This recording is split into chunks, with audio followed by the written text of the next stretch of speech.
or when I first got into dentistry was actually when I was in college. I was actually a finance major, and I thought I was going to go out there and hit Wall Street and make a lot of money. My roommate, his dad was a dentist, and his dad came by and was like, hey, I have one of my assistants is on maternity leave. I could use some help in the office. Would you like to come up and help? And I was like, I don't want to look at teeth all day. And he's like, well, I'll pay you. Obviously, everybody knows they go to the dentist every 6 months for their regular checkups. So he had not just treating the patients, but he had a relationship with them. And I soon realized dentistry wasn't just fixing teeth. It was a relationship business. And that's when I was like, I think I could do this. And he challenged me. He's like, why don't you? So I went back to my advisor. I'm like, I want to go to dental school. They all kind of looked at me as I was crazy, but this is what you need to do. You're going to take these minimum science courses. So I did all that, and I applied to a couple dental schools, and long story short, I got in, and I just said, okay, I'm going to do this. What would be a piece of advice that you could leave the future entrepreneurs? This is hard to hear.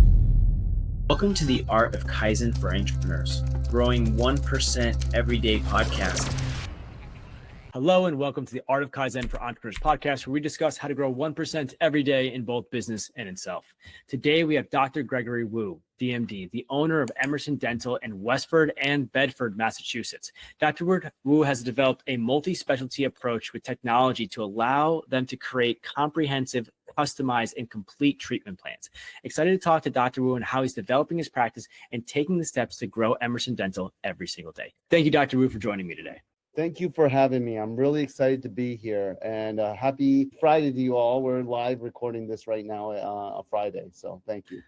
Yeah, it's awesome. And I'm excited to talk to you because there's a lot of, I would say, mystery and walls up when it comes to the dental field, right? There's a lot of details and things that happen through the progress of you becoming a doctor, you starting your own practice, you building to multi-locations that is not really heard by many people. And I think that story is so powerful because it is not an easy path to go down. Can you give us a little bit of background of kind of what sparked your interest in becoming a dentist in the first place? And then what helped you build these two practices that you have today? Absolutely. Obviously, everybody knows this, that becoming a doctor is not easy. You have to go to a lot of school. Even if you wanted to turbo it, I would say after you go through high school, then you got 4 years of college, then you have 4 years of dental school, and then possibly residency.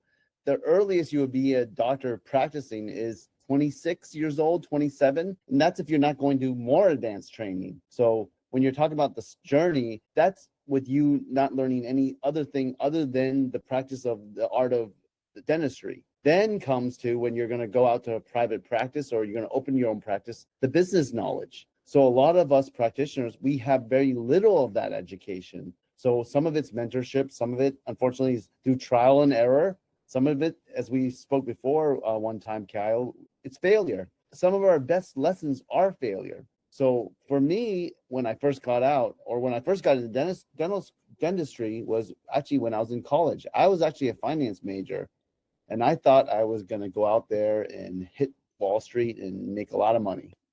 And then I soon realized that I didn't want to look at numbers all day behind a computer screen. I was like, that doesn't really entice me. And so my roommate, his dad was a dentist, and I actually quit my internship, and I was just home one summer.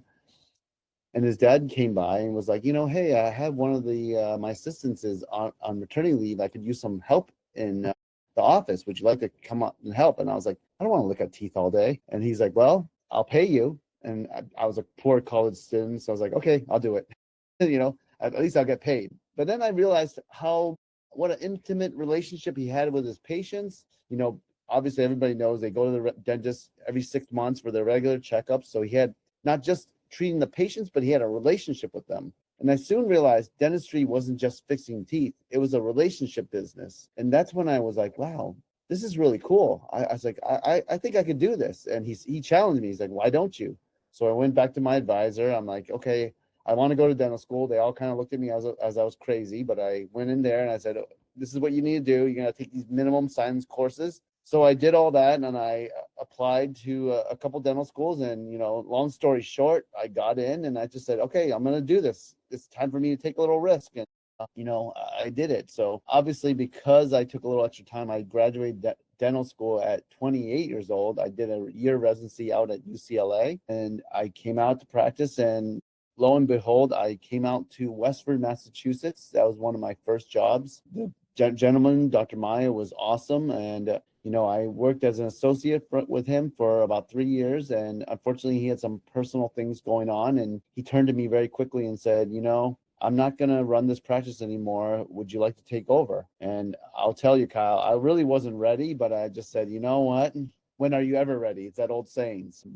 I dived in. I kind of had to learn on the go how to run the business, even some of the clinical things, and that whole Kaizen 1% growth, a little bit at a time. So in 2010, I officially took over, started to just kind of go with it. And when we talk about the why, the why of my why every day, I want to create smiles, figuratively and literally, as a dentist. And why I say that is I'm not really a dentist. I tell people all the time, I'm in the relationship business. We just happen to do dentistry.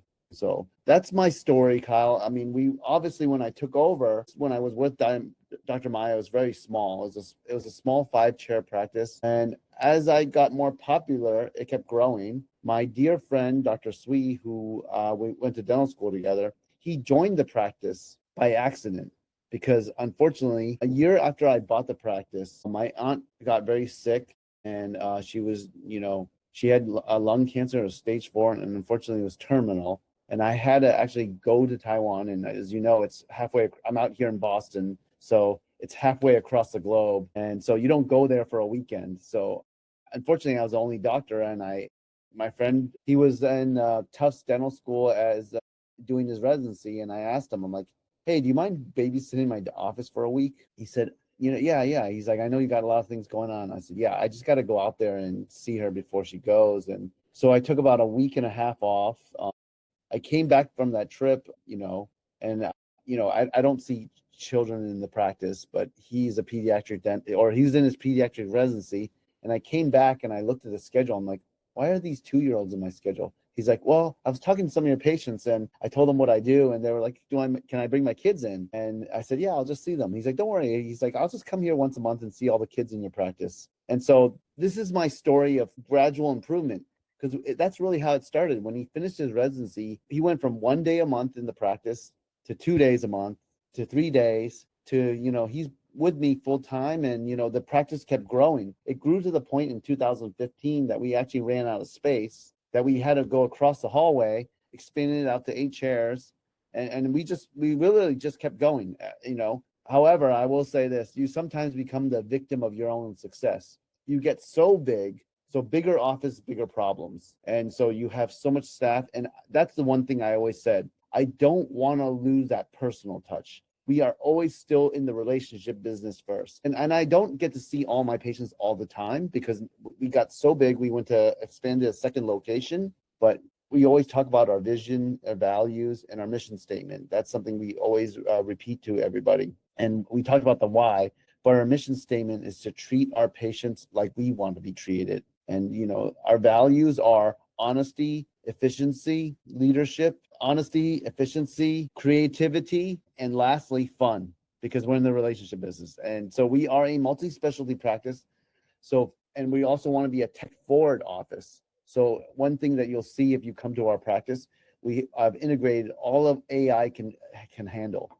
We do same-day crowns with something called CEREC. We mill the crown that day, so you can have everything done in one day. We integrated Pearl AI, which is radiographic interpretation, assisted radiographic interpretation. So we're all doctors. We can read x-rays. And so when I first got that, all my doctors said to me, we don't need this. We can read x-rays. I said, it's not for you guys. It's actually for our patients, so they can see how we read x-rays. So what I say to people, it's a lot of the patients I say, it's like your GPS. You know how to get home. You know how to get to work.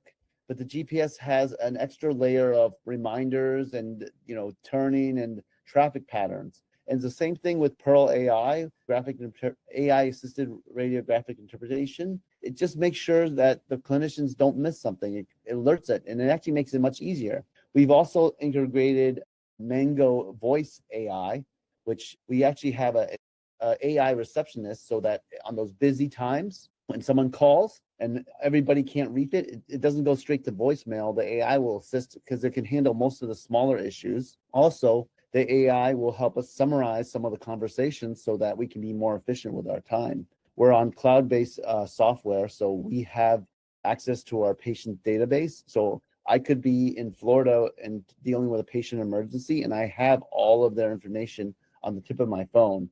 So that's with Curve. Curve Dental software is in the cloud. So all of these businesses are tech forward, and we've jumped on board. You could say that we're early adopters, but that's the goal. Is we want to do what's best for our patients, and we always want to be tech forward, and that ties into Kaizen, continuous improvement every day. Whatever's new, we want to evolve around it, because really we're in a much. I mean, AI is not a fad. I think everybody can agree about that. AI is here to stay. Dr. Wu, so much to unpack there. I want to backtrack a little bit and move through that, because not only did you highlight on kind of the development of your initial business and finding the right partners and the right people there to support you, to allow you to actually expand, but the real thing that you hit on is the problems that come with growth. And I think a lot of private practices and a lot of individuals that try to grow their business, they don't understand actually what happens during that point. And you brought in the biggest thing that I see missing at a lot of the growth programs that I see for dental offices, which is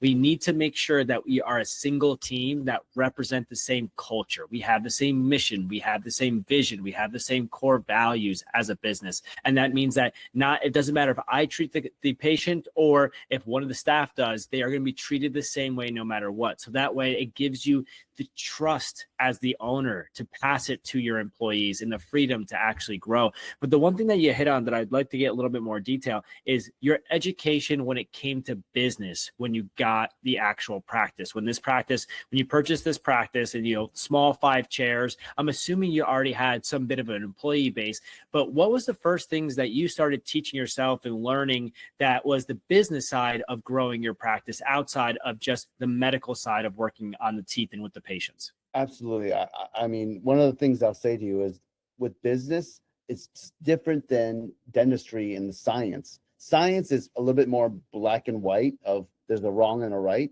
I would say to you, in business, it's kind of the wild, wild west. What works for somebody in one business doesn't work in another business. And so you can read all the business books that you out there, but you have to find your own path. I equate it to like the restaurant business. You and I can go get a burger. You can get a high-end burger or a steak, or you can get, a fast food burger. And there's nothing wrong with either. And so same thing with your business you're running. That's why the core values, and again, I want to repeat that because I was jumbling through that.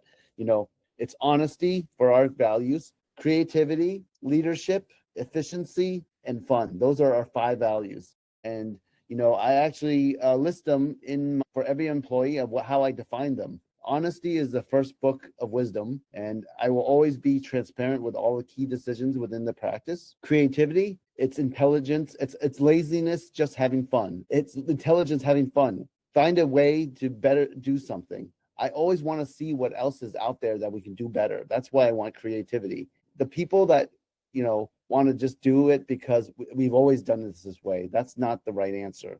We want to continuously improve, and that's why I value the creativity. And efficiency, find a better way to do it. There always is. You and I both know that. There always is. Otherwise, AI wouldn't be here. And leadership. If your actions inspire others to do more or become more, you are a leader. It doesn't mean you have a title. That's what I define leadership. And the last one is fun. Find a job that you love, and you'll never work a day in your life. And that's kind of what I want to preach to everybody. It's so important for if you are a medical practitioner listening to this right now and you're trying to develop your practice, the biggest thing that Dr. Wu is really explaining here is that when you have those core values in place, you'll see your actual practice flourish. You'll see your employees step up a little bit to do a little bit more follow-up, care about the customer a little bit more. And then next thing you know, you see the growth of your practice from that position. Because Dr. Wu, you're speaking from not only experience, but I can tell the hands-on that you've been through the development of your practices and the practice of that you've gone through of working your mindset of how you how you would want to be treated as a patient of a dental office into not only your customers and your clients, but also into your staff. So they represent that across the board. And I love what you brought in of taking the next steps of evolution, right? Innovation as one of your core values, but also leveraging that as the owner and representing that. It is much cheaper and much easier to do the same thing every single day, all the time. But at the end of the day, you will get beaten out by the competition. Instead of doing that, you're innovating. You're bringing in these AI technologies to help out your doctors, to help out your patients so that they're able to see clearer data and the patient's able to understand the data better, which is so powerful. I mean, so powerful. I got to ask you today, I mean, you've really broken down the history of where you've gotten to, but today at the practice, you have 2 different locations. How are you currently looking at these practices for growth? What are you currently doing to ensure that not only you have new patients coming in on a regular basis, but that your staff and everyone around you is embodying that Kaizen ideology to grow in their individual field? And thank you for bringing that up, because as we've gone larger, I've had to change my role because I have 26 employees. I can't, if I said hi to everybody in the morning meetings, it would take up 3 hours of my time. So some of the communication is through group chats and, really for me to pass on and have leadership take on through. So it has been difficult. I've had to grow throughout the process because what I used to do and how I used to manage my business has changed. And since you bring that up about, how did I go about the business? As doctors, we have to get continuing education. So some of us will take some doctors, there's nothing wrong with it, take a lot of clinical education. So some of us will take a mixture. I focused, as my business kept growing, I started focusing more on the business side of things, how to work with people, management skills, leadership skills. In fact, to this day, I read a lot of leadership books, self-improvement books, empathy, how people work, their thinking. I do that more than I do dentistry because I've been practicing for 20 years. The dentistry is easy. It's the people that's attached to it. I always tell that to my young doctors. That's what's really hard. Do you have any recommendations for books? Because I'm in the same boat. I have a stack of books here. I have a stack of books there that are all based around self-development, psychology of human beings, and how to not only understand the world around you better, but understand the difference between your individual perception and the perspective that you give off to other individuals. Do you have any book recommendations that you've read recently that would just really blew your mind? So actually, when I went through Henry, so I think it was about 7-8 years ago. This is all before COVID.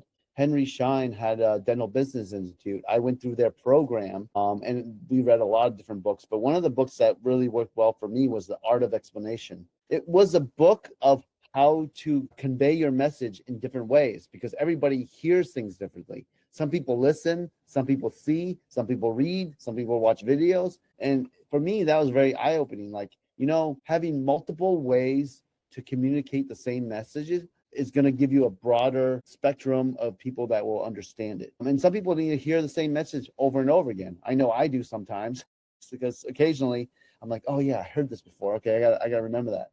That's one book I really like. Originals, that was another book I really like, And then Simon Sinek, I mean, I love the why. That's actually why I had that why statement. After I read his books and I've watched countless of his videos, I was like, I have to find my why. That's what's my purpose. And yes, I'm a dentist and I fix teeth, but it was more than that. Like I said earlier, my why statement is to create smiles figuratively and literally. So, we can, as a dentist, we want to make smiles, but I want to make you smile as well. I love that. And that's really, for entrepreneurs, business owners listening to that, you can see how much animation he has and hear the animation in his voice around the why. Because if you have a strong why, there is nothing that will slow you down. There is no boundaries. There is no walls. There is no problems that will stop you because you have a goal and a vision and a mission to go after. And your why is what keeps you going. Dr. Wu, absolutely love that. I got to ask, where is the practice going? Where do you plan on taking it? Obviously, you have the evolution of AI tools internally, but are you looking to open up location 3, 4, or 5? Are you looking to share your business understanding with the world as well as your understanding of the dental practice? And do you find that as you go through it, It's all good. Let me retract. Where do you see your practice going in the next 1 to 3 years? Do you believe that you're going to be open up location 3, 4, and 5? Or do you look to really focus in on the current locations you have and potentially share your knowledge and your education of the business side of the dental practice with the world? Where do you take the business from here? Great question. I will say to you, I'm always open to anything. A long time ago, I said that. I never thought I'd go to 2 practices, and I did. And so I'm 48 years old. I'm at the back 9. If you think of it as like golf, I'm in the back 9. So I think we're going to stop at the 2. I won't say never ever, but the reason I say that to you is I think Jack Ma had said this before. In your 20s and 30s, find a good boss. That's really what you want to work for. In your 40s and 50s, you want to hone your skills on what you're really good at doing. And when you get to your 50s and 60s, you want to mentor you want to mentor the young. So I'm on that tip of, I'm doing a lot of mentorship for my young doctors. I don't really want to stretch myself too thin. So really my goal is to grow my businesses, get things more efficient, but I'm not looking to have 7, 20, 100 locations. That's not my vision, because I don't want to stretch myself thin. And I also don't want to lose some of our core values from expansion so much. I can tell just from the short conversation we have so far, you deserve to be on a stage, on a pedestal, and in front of many other doctors, because I've had communications with hundreds of different dentists that work in the field, and there seems to be a loss somewheres from their why statement, a little bit of a loss on their vision of the business, and a little bit of a loss of what you said, which is the core component of you're in the business of relationships, not in the business of teeth. And I think Gary Vee talks about this a lot. A lot of other motivational speakers talk about whatever business that you're in. At the end of the day, if you're consumer facing, you're in the business of people, not the business of your product. And if you can understand that, realize that, your mentality adjusts a little bit. So I love that. Doctor, I got to ask today, when you're looking at the business, when you're looking at the data points, when you're looking at, say, your P&Ls, your customer list, your operations, what is your main focus on? Are you looking a lot into the operational structure of your business and how, say, your staff is communicating or your doctors are functioning? Are you looking a lot into your P&Ls to understand your profit losses? Are you looking a lot into, say, your marketing and advertising to understand how many leads are coming in and what you guys are doing with those leads? Where is your main focus right now? Well, I'm glad that you bring that up, because there's that old saying, that which is not measured cannot improve, right? So, I am looking at P&Ls. I am looking at numbers. I ironically said to you earlier, the reason I left finance or didn't do finance was because I didn't want to be stuck behind a computer looking at numbers all day. But I have to do it because I'm running a business. So I do look at P&Ls. Do I super hyper focus on it? Not to the extent that some people would, because again, behind the numbers, it's not just the numbers, it's why are the numbers where they're at. So I do that, of course, but my bigger focus is more on growth. Personally growing as a person, as a human being, but also professionally growing. I'm always looking to expand my network. It doesn't mean that it's going to be a direct benefit to my business. Even like when I came onto this podcast, it was more just I wanted to meet someone new and just chat, and I can learn from you, Kyle, and you're learning from me. It's that relationship. The more that I can personally grow, it's not the selfish of me growing. It's for me to also help someone else grow. You give what you get. You get what you give, or givers gain, right? Have you ever heard that? So yes, that's perfect. And I absolutely love that. And it leads directly into my next question, which is, let's move away from the business a little bit and let's talk about you, Dr. Wu. Let's talk about, how do you find your Kaizen? Is there anything that you're doing that you can share with our listeners that allows you to get into the right mindset, to always be open for new information, to always be pushing to find more, always be pushing yourself to go through the difficulties and the challenges that is being an entrepreneur? How do you find that balance and that mindset to find your Kaizen? First, I'll say this. For all those business owners out there, I get it. It's not easy. I think you have to be a little insane to start a business, because all the odds are stacked against you for you to fail. And so you have to actually come in thinking, okay, yeah, I might fail. And it is stressful. And so you talk about Kaizen, I'm like, okay, I can't control all these things that are going on, like this person, this, and the actions of the environment and things that you can't control. But what can you control? And when you talk about Kaizen, small improvements, I can get up in the morning. I can hone in on the 2 or 3 things that I can do to accomplish my day and make some simple improvements to my business and to myself. Be it read a book, be it listen to podcast to get myself some motivation. But I want to start my day. And one of the big things for me, I talked to you about efficiency. I say that to my team. If you're running on time, you're actually running late. I'm a big proponent of being on time and actually being early to what we're doing and staying ahead of schedule, and not just the schedule that you're thinking about for the patients. I mean, staying on schedule of the plans that we put in place. Now, realistically, Kyle, you and I both know things get delayed and things are out of our control, right? So when I say that to you, that's where the Kaizen comes. Okay, I couldn't control that, COVID happened and it delayed a bunch of other projects that we, wanted, or there was a hurricane and, the supplies aren't coming in. Those are things that are out of your control. But as Kaizen will tell you, what can you control, and start making small steps to doing those things, especially with learning. I mean, we've integrated so much different technologies, so many different procedures, and we have a specialist, we have an endodontist and a periodontist in addition to the pediatric dentist. And so there is a lot of learning. And what I say to people is there's day one or one day. It's not one day with us. It's always day one. We're going to get in there and we're going to start the simple steps first, and you'll get better and better and you'll expand upon it. If any of you have ever heard any of our podcasts before, Dr. Wu here is speaking exactly what we've heard from the multimillionaires, the multi-location business owners that speak in a way that understand that everything needs a start. As an entrepreneur, you need to move the ball every single day. And the hardest part is to start. But the biggest thing that Dr. Wu is bringing up is that you have to be ready for the problems, the trials, the tribulations, things that put you back. And it shouldn't end your process. It should just push that goalpost a little bit further. Now, understand that I might not get it done tomorrow. I might have to take 2 days or 3 days, but as long as you're continuously progressing towards it and you have that expectation of we're gonna show up early, we're gonna work hard, we're gonna be honest, we're gonna be transparent, we're gonna be innovative, you will reach that long-term goal that you're going after. And actually, Kyle, I want to add to that. One of the things with dentistry is that a lot of patients, we say they're supposed to go in regularly. Through the years I've been practicing, there have been patients that are like, oh my God, I haven't been to the dentist in 10 years or 5 years, and they're embarrassed. And I always tell them, don't be embarrassed. Life gets ahead of us.